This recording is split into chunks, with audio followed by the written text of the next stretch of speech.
Hi, I'm Julie John from the Little Shuswap Lake Indian Band, part of the Secwepemc Nation.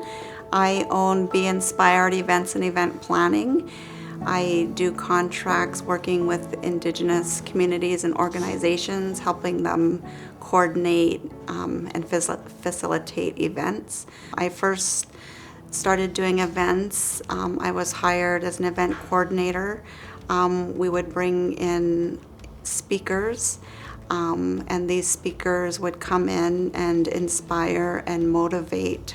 And I just loved that feeling of not only helping to coordinate this event, but participants leaving the event feeling inspired and wanting positive change in their life. I pitched an idea to our band, and before I knew it, I was opening my first business called Brown Sugars Cafe. And when I started that business, I didn't know anything about business, and then I had to close my business, which was really hard on me. But after owning my first business, I knew that's what I wanted to do, is be my own boss and run my own business. And because my first business didn't succeed, I knew I could do better next time. So a challenge was being in debt and not understanding the money side of business. And I struggled with why am I not making money?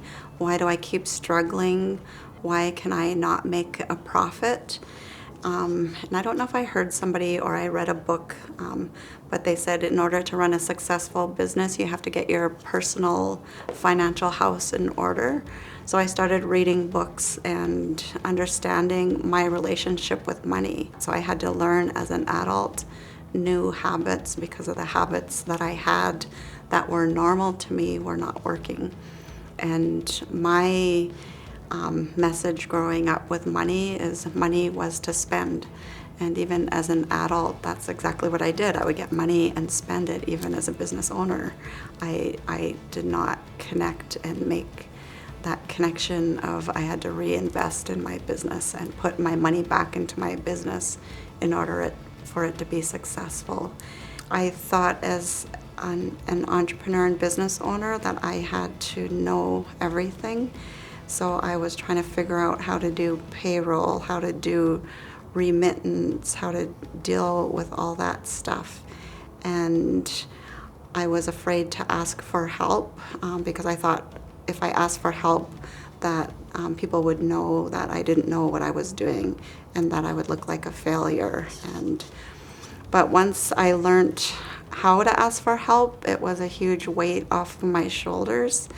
To hire somebody to do my bookkeeping was the best decision that I could have made, because it gave me more time and opportunity to do what I was passionate about in my business and not worry about figuring out the books, which I am not passionate about. The rewards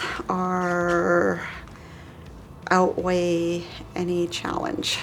And even to get through challenges is rewarding, because in those times of challenge, you don't think there is a way out, but just taking one day at a time and working on one task at a time and not overwhelming yourself is a huge success. I also have created Leading Indigenous Female Entrepreneur Foundation, which was created to fundraise and create grants for Indigenous female entrepreneurs. I was researching grants. I came across a grant, but it was in the United States, which I didn't qualify for, and I really loved the concept of that grant. It's a small grant, and I thought it was just an amazing idea to help Indigenous female entrepreneurs, help them start or create a business. I'm a huge advocate and supporter of other Indigenous entrepreneurs, and a lot of people come to me for advice or have questions. And even though I don't consider myself an expert in anything, I feel so honored that they trust me to ask me questions. And if I don't have the answer, I'll help them find an answer that will help them to keep moving forward. My financial institution for my business is Royal Bank of Canada, and for my not-for-profit, Interior Savings Credit Union. But my relationship with the Royal Bank of Canada, like going in and talking about finances, is easy for me to do now, as before I would have so much fear and anxiety to talk about money, especially business, especially if I owed money. I just had a meeting last week with an Indigenous rep from RBC, and we had lunch and we discussed money. And not in a million years would I have ever thought I'd be going to lunch with a banker to talk about money, and how rewarding that was. And to build a wealthy, successful business is okay, and it's normal. We don't get into business to struggle and to just get by.